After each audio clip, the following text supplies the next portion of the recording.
आज हम लोग एलिमेंट्री ऑपरेशंस या फिर एलिमेंट्री ट्रांसफॉर्मेशंस के बारे में पढ़ेंगे।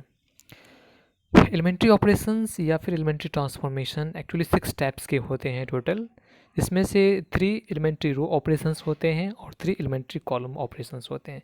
तो चलिए हम लोग सबसे पहले डिस्कस करते हैं एलिमेंट्री रो ऑपरेशंस के बारे में। एलिमेंट्री रो ऑपरेशंस 3 टाइप्स के होते हैं, जिसमें से फर्स्ट होता है interchanging of two row. Interchanging of two row को सिंबल में लिखते हैं R I interchange by R J. ये सिंबल आप देख सकते हैं यहाँ पर, R I interchange by R J यहाँ लिखा हुआ है। इसका मतलब होता है interchanging of ith row and jth row, यानी कि यदि हम आईवा रो और जेवा रो को यदि हम लोग इंटरचेंज कर देंगे तो ये वो जो ऑपरेशन है वो कहलाएगा interchanging of two rows. Second जो रो ऑपरेशन होता है वो होता है multiplication of each element of a row by a scalar, यानी कि किसी रो के प्रत्येक मेंबर में किसी स्केलर से मल्टीप्लाई करना। और इसका जो सिंबल होता है वो ये होता है आर आई में के इंटू आर आई। इसका मतलब होता है जो आर आई जो आईवा रो है, आर आई मीन्स आईवा रो, आईवे रो के प्रत्येक मेंबर में कांस्टेंट के से मल्टीप्लाई कर देना। ये दूसरा एलिमेंट्री ऑपरेशंस है। तीसरा जो रो ऑपरेशन होता है वो है हमारा addition of constant times of each element of a row to corresponding element of another row, यानी कि किसी एक रो के सभी मेंबर का कांस्टेंट टाइम्स क्या करना है, किसी दूसरे रो के करस्पॉन्डिंग मेंबर्स में ऐड कर देना है। जैसे कि इसका सिंबल होता है ये आर आई में के into R J plus R आई। इसका मतलब हुआ ये जो जो जेमा रो है, जीवा रो, उसके प्रत्येक मेंबर में के से मल्टीप्लाई करके आईवे रो के करस्पॉन्डिंग मेंबर में ऐड कर देना। ये थर्ड टाइप का एलिमेंट्री रो ऑपरेशंस है। इसी प्रकार 3 कॉलम ऑपरेशंस भी होते हैं। 3 कॉलम ऑपरेशंस आपका फर्स्ट कॉलम ऑपरेशन है ये interchanging of two column, that is यहाँ पर लिखा हुआ है सिंबल ग्रुप में सी आई इंटरचेंज बाय सी जे। इसका मतलब हुआ आयमा कॉलम और जेमा कॉलम को इंटरचेंज कर देना आपस में। दूसरा जो कॉलम ऑपरेशन है वो है सी आई में के इंटू सी आई। इसका मतलब ये हुआ जो आयमा कॉलम है उसके प्रत्येक मेंबर में के से मल्टीप्लाई कर देना। और जो लास्ट वाला एलिमेंट्री कॉलम ऑपरेशन है वो है सी आई में के इंटू सी जे प्लस सी आई। इसका मतलब ये हुआ जो जेमा कॉलम है उसके प्रत्येक मेंबर में के से मल्टीप्लाई करके आई में कॉलम के करस्पॉन्डिंग मेंबर में ऐड करना। इस प्रकार ये 6 ऑपरेशंस हैं। इन 6 ऑपरेशंस को हम लोग क्या कहते हैं, कम्बाइनली एलिमेंट्री ट्रांसफॉर्मेशंस या फिर एलिमेंट्री ऑपरेशंस कहते हैं। यानी किसी मैट्रिक्स में इन 6 ऑपरेशंस में से किसी भी ऑपरेशन को आप अप्लाई करेंगे तो हम लोग उसको कहेंगे जो हम लोग इसमें एलिमेंट्री ऑपरेशन अप्लाई किए हैं। कुछ एग्जांपल्स देखते हैं एलिमेंट्री ऑपरेशंस का। जैसे कि मैंने यहाँ पर एक मैट्रिक्स लिया है, 3x3 ऑर्डर के मैट्रिक्स है ए। इसमें कुछ एलिमेंट्री ऑपरेशंस हमें अप्लाई करने हैं। मैंने 6 यहाँ पर 6 एग्जाम्पल लिया है ऑपरेशंस का, देख सकते हैं फर्स्ट, सेकेंड, थर्ड, 4 एंड 5, 6। ये 6 ऑपरेशन में हमें अप्लाई करना है। तो चलिए इस मैट्रिक्स में रो, किसी मैट्रिक्स में रो और कॉलम के बारे में तो आप लोग पहले से ही जान चुके हैं। रो जैसे कि यहाँ पर ये फर्स्ट रो है, ये सेकेंड रो है, ये थर्ड रो है। ठीक इसी प्रकार यहाँ पर ये इसका फर्स्ट कॉलम है, ये सेकेंड कॉलम है और ये थर्ड कॉलम है। तो हमें इस मैट्रिक्स ए में, ये हमारा जो मैट्रिक्स ए है, इस मैट्रिक्स में हमें क्या करना है, सबसे पहले फर्स्ट ऑपरेशन अप्लाई करना है। फर्स्ट ऑपरेशन क्या है, R1 interchange bye R3। R1 interchange bye R3, ये ऑपरेशन कैसे अप्लाई करेंगे, ये ऑपरेशन को अप्लाई करने के लिए हमें क्या करना पड़ेगा, ये जो फर्स्ट रो है, ये फर्स्ट रो, इसको यहाँ से उठा के यहाँ लाना पड़ेगा। और ये जो थर्ड रो है, इस थर्ड रो का हमें यहाँ से ला करके फर्स्ट रो की जगह पे ले जाना पड़ेगा। तो ये ऑपरेशन अप्लाई करने पर हमें ऐसा मैट्रिक्स मिलेगा। देखिए यहाँ पर जो हमारा थर्ड रो है, इस मैट्रिक्स ए में जो हमारा थर्ड रो है वो देखिए इसमें फर्स्ट रो बन गया। और इस मैट्रिक्स ए में जो हमारा फर्स्ट रो है उसको मैंने कहाँ पर लिखा है, थर्ड रो पे लिखा है। सेकेंड रो में कोई चेंजिंग नहीं आया है। यहाँ पर ये देखने वाली बात है, ये ऑपरेशन अप्लाई करने पर R1 इंटरचेंज बाय R3, ये ऑपरेशन अप्लाई करने पर R1 और R3 दोनों चेंज कर जाएगा, लेकिन R2 जो होगा वो चेंज नहीं करेगा। R2 जो पहले था वही R2 अभी भी है। देखिए R2 भी 3 7 माइनस 4 है और यहाँ भी 3 7 माइनस 4 है, तो R2 में कोई चेंजिंग नहीं आया है। चलिए इस मैट्रिक्स ए में हम दूसरा ऑपरेशन अप्लाई करते हैं। दूसरा ऑपरेशन हमारा क्या है, दूसरा ऑपरेशन है ये R2 में क्या करना है, R2 के प्रत्येक मेंबर में 1/3 से मल्टीप्लाई करना है, यानी कि R2, तो हमारा ये R2 कौन है, ये है R2, ये सेकेंड रो, R2 में सेकेंड रो, इसके प्रत्येक मेंबर में क्या करना है, 1/3 से मल्टीप्लाई कर देने पर हमें कैसा मैट्रिक्स मिलेगा, देखिए कैसा मैट्रिक्स में मिलेगा। तो ये चूँकि 3 है था, तो 3 से 1/3 से मल्टीप्लाई करेंगे तो 1 हो जाएगा, सेकेंड एलिमेंट 7/3 हो जाएगा, और उसके बाद थर्ड एलिमेंट हमारा -4/3 हो जाएगा। अब हमारा तीसरा ऑपरेशन क्या है, तीसरा ऑपरेशन हमें अप्लाई करना है, तीसरा ऑपरेशन हमें अप्लाई करना है ये R3 में क्या करना है, पहले सेकेंड रो के प्रत्येक मेंबर में -2 से मल्टीप्लाई करना है, और उसके बाद R3 में यानी कि थर्ड रो के कोरस्पॉन्डिंग मेंबर में ऐड कर देना है। तो आइए देखते हैं। सबसे पहले इसके लिए हम लोग सबसे पहले क्या करेंगे, चूँकि हमें ये ऑपरेशन अप्लाई करना है, तो सबसे पहले हम लोग क्या करेंगे, ये -R2 निकालेंगे, यानी कि R2 के प्रत्येक मेंबर है -2 से मल्टीप्लाई करेंगे। तो R2 के प्रत्येक -2 से मल्टीप्लाई करने पर हमें ये मिला -6 -14 8, ठीक है। और फिर उसके नीचे R3 लिख देंगे, R3 मतलब थर्ड रो लिख देंगे, थर्ड रो है 6 to 5, वो मैंने लिख दिया 6 to 5।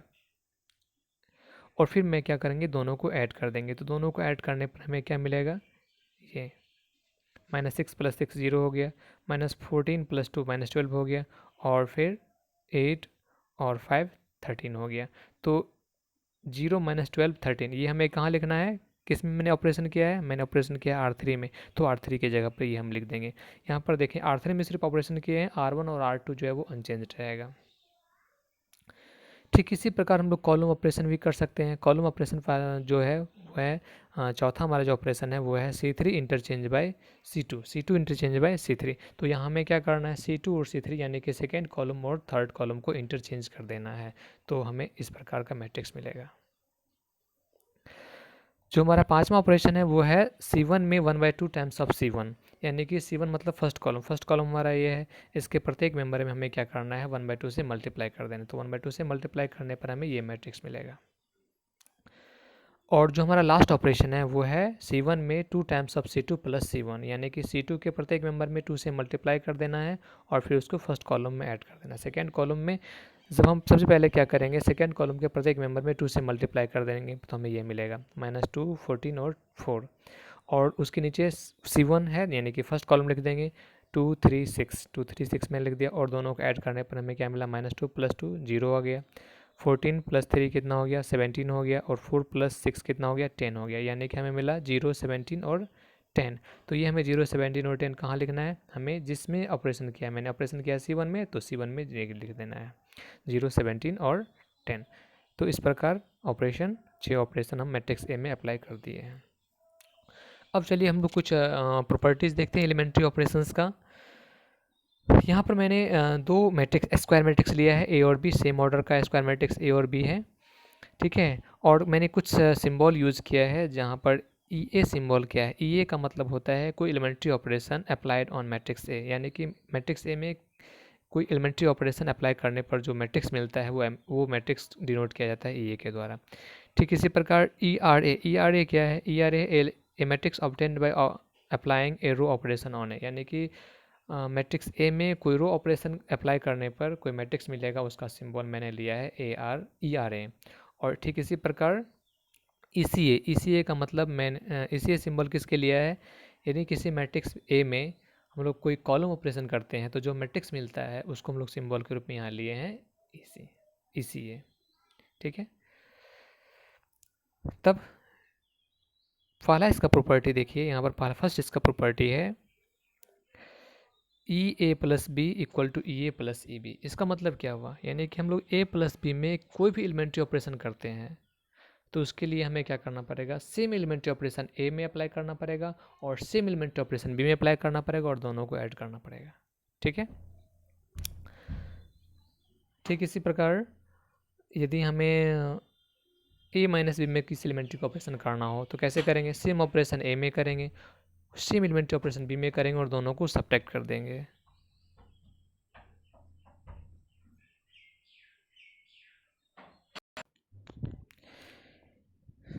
ठीक इसी प्रकार तीसरा इसका प्रॉपर्टी है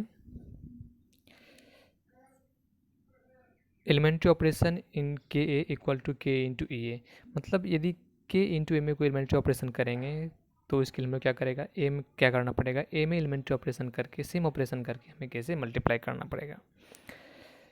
चौथा है elementary operation in A dash is equal to E A का होल डैश, मतलब यदि आप किसी मैट्रिक्स के ट्रांसपोज में एलिमेंट्री ऑपरेशन करते हैं तो उस मैट्रिक्स का एलिमेंट्री ऑपरेशन करके उसका ट्रांसपोज करना पड़ेगा।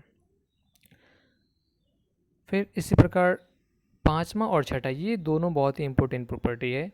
यहाँ पर देखने वाली बात ये है, यदि हमें कोई मैट्रिक्स है ए बी इक्वल टू सी देखना पड़ेगा, तो यदि हम इस तरफ कोई रो ऑपरेशन करते हैं, यानी कि सी में कोई रो ऑपरेशन करते हैं, तो हमें सिर्फ ए में रो ऑपरेशन करना पड़ेगा, बी में रो ऑपरेशन करने की ज़रूरत नहीं पड़ेगी। या फिर ये मैट्रिक्स हमारे पास ए बी इक्वल टू सी है, ठीक है, और कोई कॉलम ऑपरेशन हम इस मैट्रिक्स सी में कर रहे हैं, तो हमें सिर्फ वो कॉलम ऑपरेशन बी में करने की ज़रूरत होगी, ए में करने की ज़रूरत नहीं होगी। ये दोनों प्रॉपर्टी बहुत ही इंपॉर्टेंट है। तो यहाँ पर देखिए, यानी कि मैंने ए इंटू बी मैट्रिक्स में क्या किया है, एक एलिमेंट्री रो ऑपरेशन यूज़ किया है, तो सेम ऑपरेशन हमें सिर्फ ए में करना पड़ेगा और उसको बी से मल्टीप्लाई करना पड़ेगा। ठीक इसी प्रकार ए बी एक मैट्रिक्स है, इस मैट्रिक्स में यदि हमें कोई कॉलम ऑपरेशन करना है तो हमें सिर्फ बी में कॉलम ऑपरेशन करना पड़ेगा और उसे ए से मल्टीप्लाई करना पड़ेगा। ये दोनों बहुत ही इंपॉर्टेंट हैं। यहाँ पर कुछ इंपॉर्टेंट नोट है, थोड़ा सा वो ध्यान रखेंगे। जो फर्स्ट नोट क्या है वो देख लीजिए। द एलिमेंट्री ऑपरेशंस R1 में K इंटू आर आई या फिर C1 में K इंटू सी आई में K इंटू सी आई, ये किस लिए यूज़ करते हैं? एक्चुअली इस ऑपरेशन का यूज़ जो है वो हम लोग करते हैं किसी भी एलिमेंट को 1 बनाने के लिए। ठीक है, ये ऑपरेशन या फिर ये ऑपरेशन किस लिए यूज़ करते हैं? किसी भी एलिमेंट को यदि हम किसी मैट्रिक्स के रो या कॉलम के किसी एलिमेंट को यदि 1 बनाना है तो उसके लिए हम लोग क्या करते हैं, ये ऑपरेशन यूज़ करते हैं। ठीक है, फिर जो हमारा नेक्स्ट ऑपरेशन है ये आर आई में के into R J plus R आई या फिर सी आई में के इंटू सी जे प्लस सी आई, ये दोनों रो ऑपरेशन या कॉलम ऑपरेशन का यूज़ हम लोग किसके लिए करते हैं? यदि हमें किसी एलिमेंट को 0 बनाना होता है तो हम इसके लिए इस ऑपरेशंस का यूज़ करते हैं। और ये जो हमारा ऑपरेशन है इंटरचेंजिंग ऑफ टू रो या फिर इंटरचेंजिंग ऑफ टू कॉलम, इस ऑपरेशन का यूज हम लोग कब करते हैं? जब किसी रो या किसी कॉलम के किसी एलिमेंट जो कि 0 है उसके लिए हमें नॉन 0 बनाना है, तो इसके लिए हम लोग इस ऑपरेशन का यूज़ करते हैं। ठीक है, हम लोग अब कुछ रूल पढ़ते हैं, कुछ वर्किंग रूल है ये, जो किसी मैट्रिक्स को हम लोग आइडेंटिटी मैट्रिक्स में कैसे ट्रांसफॉर्म करेंगे यूजिंग एलिमेंट्री रो ऑपरेशन। यानी कि एलिमेंट्री रो ऑपरेशन का यूज़ करके हमें किसी मैट्रिक्स को क्या करना है, आइडेंटिटी मैट्रिक्स बनाना है। तो इससे हम लोग कुछ स्टेप्स को फॉलो करेंगे। तो मैंने यहाँ पर जो वर्किंग रूल दिया है वो वर्किंग रूल 3x3 ऑर्डर के मैट्रिक्स के लिए है। इसको एक एक करके देखेंगे।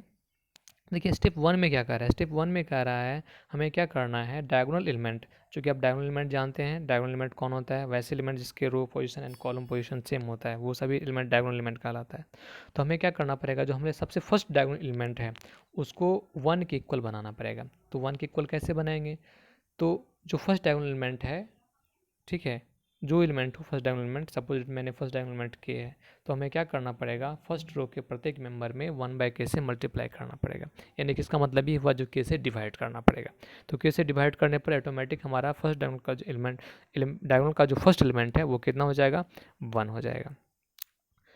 सेकेंड स्टेप क्या कहता है, अब फर्स्ट रो कॉलम के जितने भी मेंबर्स हैं सभी को, बाकी मेंबर को, यानी कि जो फर्स्ट मेंबर तो 1 हो गया, बाकी 2 मेंबर और बचा है, तो उन दोनों मेंबर को हमें 0 करना पड़ेगा। तो उन दोनों मेंबर को 0 बनाने के लिए हमें कौन सा ऑपरेशन लगाना पड़ेगा, ये ऑपरेशन लगाना पड़ेगा, आर आई में K I into R one plus R I. यहाँ पर चूँकि 2 रो है, सेकेंड रो और थर्ड रो, चूँकि फर्स्ट रो तो डायगोनल का मेंबर हो जाएगा, फर्स्ट रो का जो फर्स्ट एलिमेंट होगा वो तो डायगोनल मेंबर होगा, तो बच गया अब सेकेंड रो और थर्ड रो का मेंबर। तो थर्ड रो और सेकेंड रो और थर्ड रो का जो फर्स्ट मेंबर है उनको 0 बनाने के लिए हमें ये ऑपरेशन यूज़ करना पड़ेगा। थर्ड स्टेप में हमें क्या करना पड़ेगा, अब डायगोनल का सेकेंड एलिमेंट को फिर से 1 बनाना पड़ेगा। फिर फोर्थ स्टेप में क्या करना पड़ेगा, बाकी सेकेंड कॉलम का जो मेंबर है उसको हमें फिर से 0 करना पड़ेगा। ठीक इसी प्रकार हमें थर्ड कॉलम में भी करना पड़ेगा, यानी कि जो डायगोनल का जो थर्ड एलिमेंट है स्टेप 5 में डायगोनल के थर्ड एलिमेंट को हमें 1 बनाना है, और बाकी थर्ड कॉलम का जो बाकी 2 मेंबर है उसको हमें क्या बनाना पड़ेगा, 0 बनाना पड़ेगा। तो कौन कौन से इन्वेंटरी ऑपरेशंस यूज़ करना है वैसा भी यहाँ पर लिखा हुआ है, उसके करस्पॉन्डिंग हम लोग इन्वेंटरी ऑपरेशन यूज़ करके हमें उसे आइडेंटिटी मैट्रिक्स के रूप में क्या कर सकते हैं, ट्रांसफॉर्म कर सकते हैं। ठीक है, ये सिमिलर मेथड आप यूज़ कर सकते हैं एलिमेंट्री कॉलम ऑपरेशन के लिए। ठीक है, ऊपर जो वर्किंग रूल दिया है उसमें रो को आप बदल के कॉलम कर दीजिए और आर को बदल दीजिए सी में, तो आपको वर्किंग रूल मिल जाएगा कॉलम ऑपरेशन के लिए। ठीक है, हाँ, यदि हमारे पास 3x3 ऑर्डर का मैट्रिक्स है, उसको यदि आइडेंटिटी मैट्रिक्स बनाना है तो हमें क्या करना पड़ेगा, ये जो पूरा स्टेप 6 तक हमें फॉलो करना पड़ेगा। और यदि हमें सिर्फ 2x2 ऑर्डर का मैट्रिक्स है, स्क्वायर मैट्रिक्स है, तो हमें सिर्फ क्या करना पड़ेगा, स्टेप 4 तक ही फॉलो करना पड़ेगा। नेक्स्ट आगे के स्टेप फॉलो करने की आवश्यकता नहीं होगी। चलिए एक एग्जांपल से मैं आपको समझाता हूँ। मैंने कि यहाँ पर एक एग्जांपल लिया है, एक मैट्रिक्स ए यहाँ ये लिया है। अब हमें क्या करना है, इसमें एलिमेंट्री रो ऑपरेशन यूज़ करके हमें क्या करना है, इसको आइडेंटिटी मैट्रिक्स में ट्रांसफॉर्म करना है।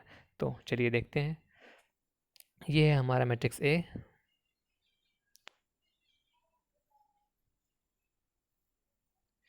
ठीक है, इसमें हमें करना क्या है, सबसे फर्स्ट स्टेप में क्या कहता है, जो फर्स्ट स्टेप कह रहा था, जो डायगोनल मेंबर है, डायगोनल ये हमारा डायगोनल है, ये डायगोनल।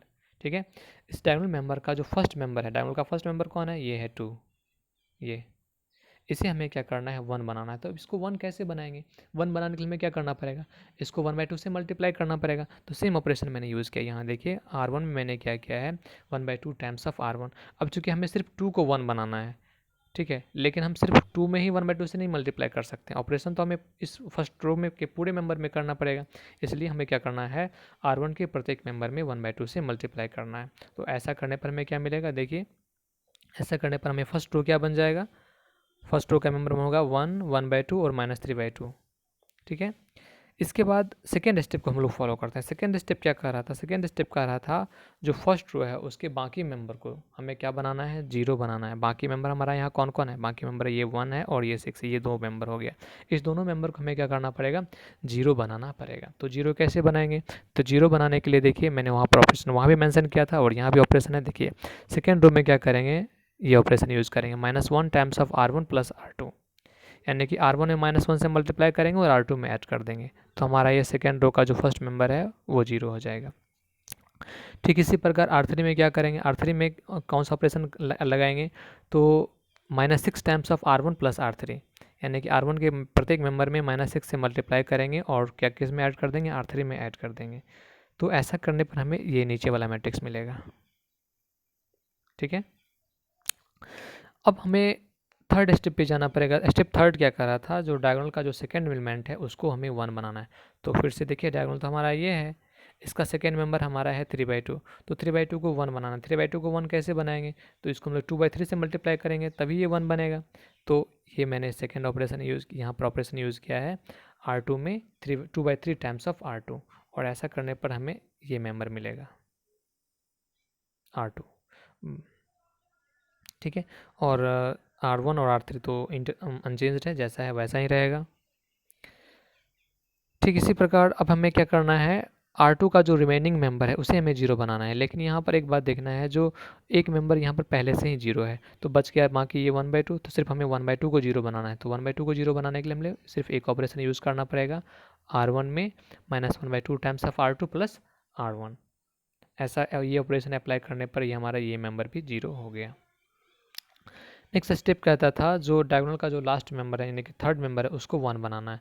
तो यहाँ पर डायगोनल ये है, इसका जो लास्ट मेंबर है डायगोनल ये है, इसका लास्ट मेंबर 10 है। तो हमें 10 को क्या करना है, 1 बनाना है। तो इसके लिए हमें क्या करना पड़ेगा, थर्ड रो में हमें क्या करना पड़ेगा, ये जो थर्ड रो है इस थर्ड रो में 1/10 से मल्टीप्लाई करना पड़ेगा। तो मैंने थर्ड रो में 1/10 से मल्टीप्लाई कर दिया और ऐसा करने पर ये हमें थर्ड रो ऐसा मिला 0 0 1। लास्ट में कह रहा है, लास्ट हमारा 6 जो स्टेप है वो में थर्ड कॉलम का जो रिमेनिंग मेंबर है, रेस्ट मेंबर, डायगोनल मेंबर को छोड़ करके ये दोनों रेस्ट मेंबर है, ठीक है, ये और ये, इन दोनों मेंबर को हमें 0 बनाना है। तो इसके लिए हमें ये ऑपरेशन और ये ऑपरेशन लगाना पड़ेगा और हमें ये दोनों मेंबर हमारा 0 हो जाएगा। ठीक है, ओके, थैंक यू।